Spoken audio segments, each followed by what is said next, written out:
You're listening to Backstage Leadership Conversations, brought to you by the Digital Tourism Think Tank in collaboration with Abu Dhabi's Department of Culture and Tourism. I'm Nick Hall and I'll be your host for the series. So join me as I take a global view on the exciting trends and developments happening in the MICE sector with a multitude of truly insightful leadership conversations from truly global perspectives, all recorded right here in Abu Dhabi. Throughout this series, we'll be discussing sustainability, events for impact, horizon technologies, and considering the implications for business events and the wider sector. So if you haven't yet hit that subscribe button, be sure to do so now, wherever you get your podcasts.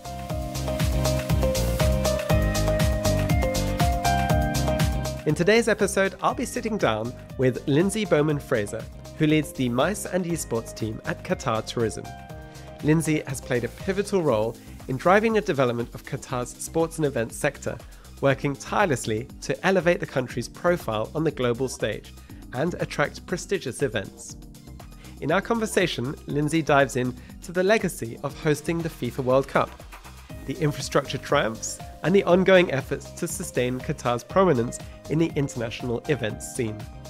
We also explore the diverse opportunities for business events, the integration of sustainability in development, and how Qatar is leveraging technology and innovation to enhance the visitor experience. So, stay tuned as we jump straight into all of that and more, as we discuss the future growth plans for Qatar, the immense potential for the meetings and events sector, and the collaborative efforts shaping the country's tourism and events landscape. This is certainly one you don't want to miss.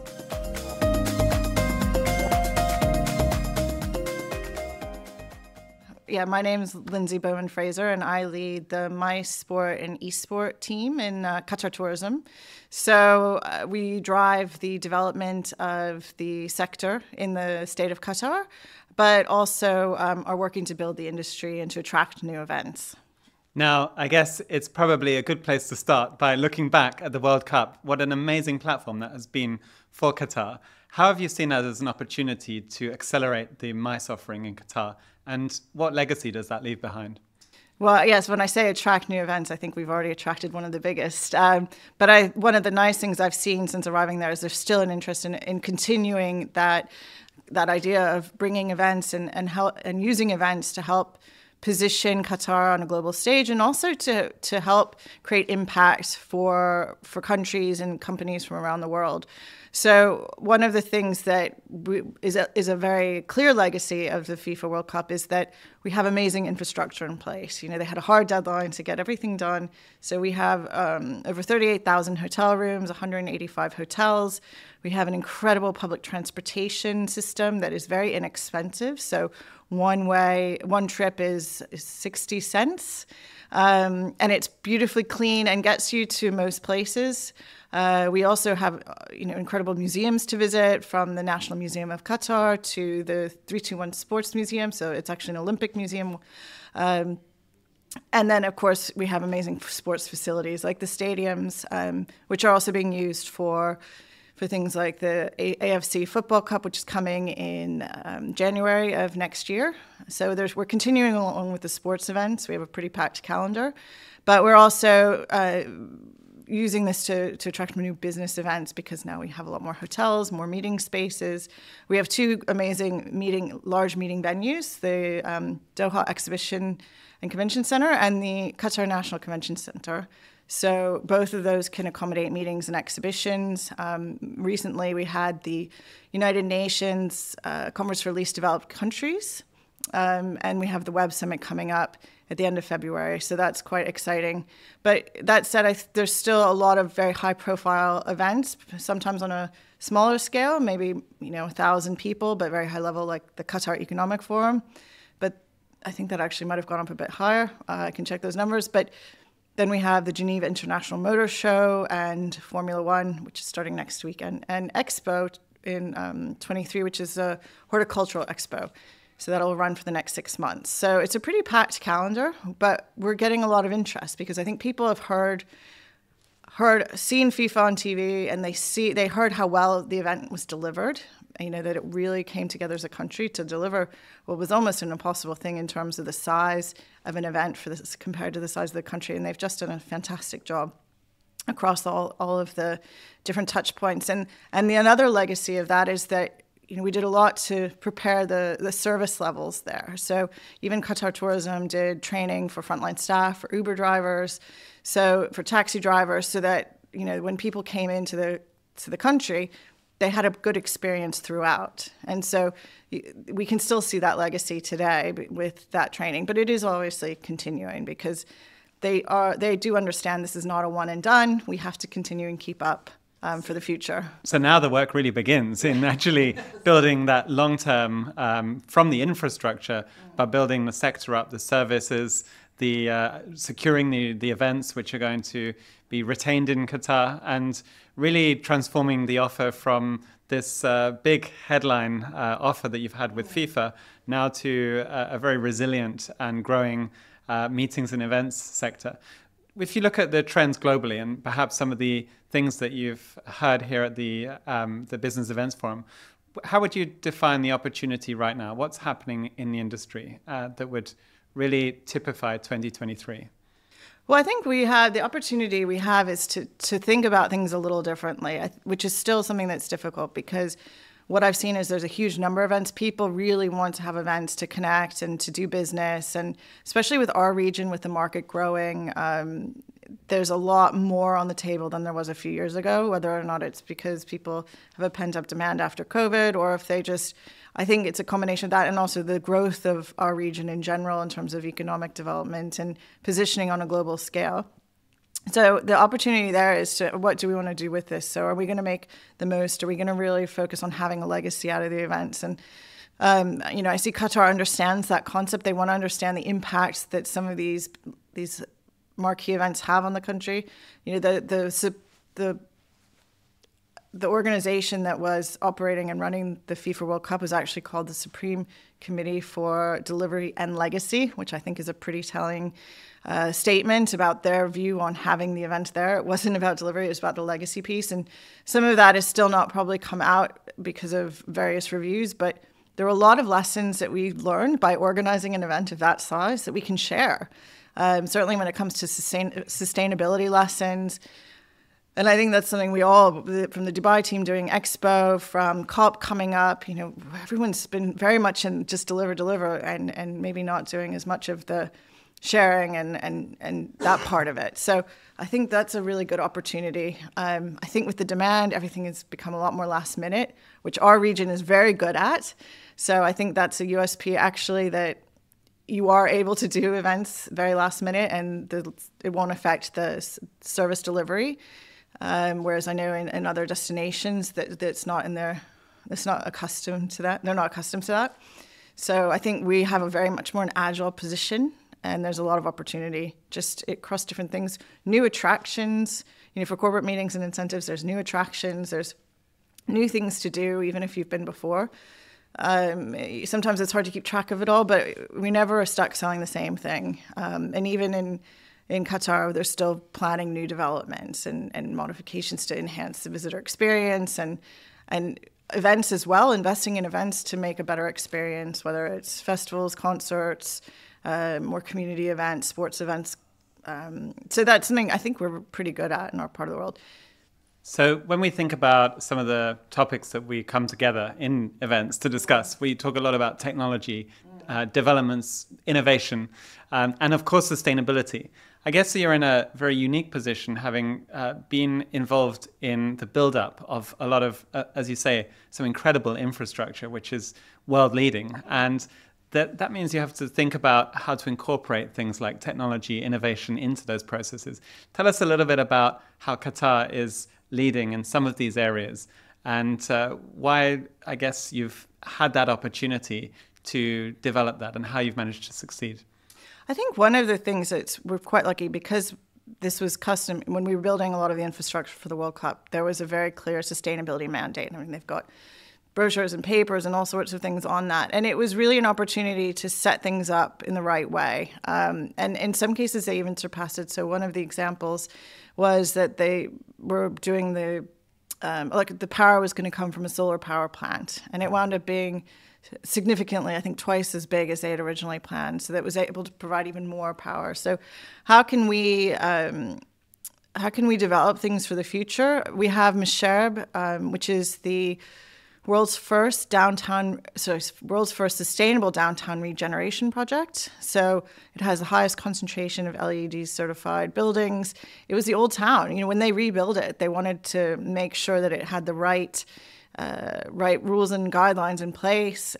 Even Education City has, I think, one of the highest cluster of LED certified buildings in any academic setting. So this is where we benefit from being a bit of a newer destination. We don't need to retrofit some of these things. Some we do, some we don't. But that sustainability is keen because they want to be cutting edge. They want the best, but they want it to be done in the right way. So you do see that through various parts. Even we had electric buses for FIFA. They're looking at by 2030 to have a completely electric fleet, but already a lot of that is still there.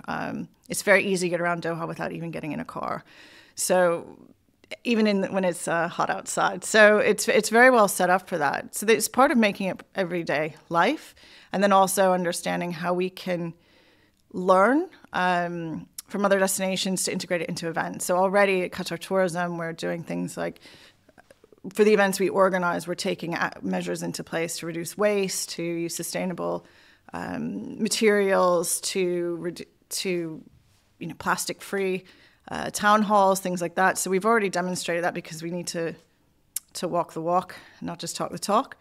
But this is something that every destination is learning. None of us are, I would say, even the ones who are very advanced in it can always be better. At the end of the day, I think it's where we need to be more collaborative to understand how we can do it together. So tell me about Business Events Forum. How important is an event like this for someone like Abu Dhabi, but also for the global MICE industry? I think it's really great to come here and to see the different stakeholders coming together for different important topics, some of which we've gone through already, like sustainability and collaboration. But what I think is also really important is the world is going very quickly. So this is education. Education is incredibly important to us in any industry.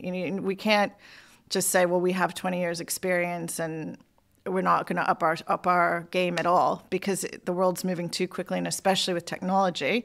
I think especially the ones who've been in the industry a bit longer can probably benefit from extra education and that front. So this is the best part of the business, because you reconnect with people, you meet new people, and it just makes the machine of our industry work a bit better, because you have the relationships, you have the knowledge of who does what, and you're all kind of speaking the same language. And I know, and especially in a newer destination like just the region in general, it's pretty vital. I mean, you heard Saudi talking about all the training that they're doing, and for Abu Dhabi Business Events Week to bring in people and get Abu Dhabi's name out specifically it's a good opportunity for them as well.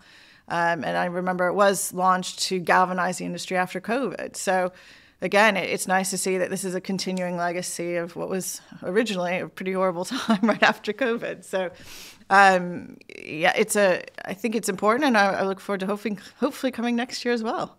So lastly, in the work that you're doing, tell me about the areas that form your biggest priorities right now. Sure. So one of the main priorities is working with event organizers who already have events, because we want to make sure that the events which are in Qatar can stay viable and can be successful and grow year on year. One is getting better, building relationships with different ministries and government and stakeholders within Qatar Tourism. Within Qatar, sorry. It's changed quite a bit since the World Cup, and with COVID. So as people are relaunching events, how can we support them? Do they understand how our role can support what their objectives are, and what services are we able to provide? A lot of it set the fundamental baseline of bringing the community together, and then going out to the international market and getting the name out there so that people realize we're not just a host of the World Cup, that there's a lot more there. And we've done a lot of FAM trips and site inspections over the past, I'd say, 18 months, which have brought in a phenomenal number of people and are now happily selling onwards, because once you experience it, it's a lot easier to understand and to communicate. So it's a a big mix because all of this is ongoing. But one thing I see very strongly is that there's a great team there and they want to work together. And it's just making sure from an event perspective that we're able to provide the right support to them and make sure that we really leverage the opportunity for the whole state of Qatar. Lindsay, thank you very much for taking the time to sit with me today. Thank you. Thanks for having me.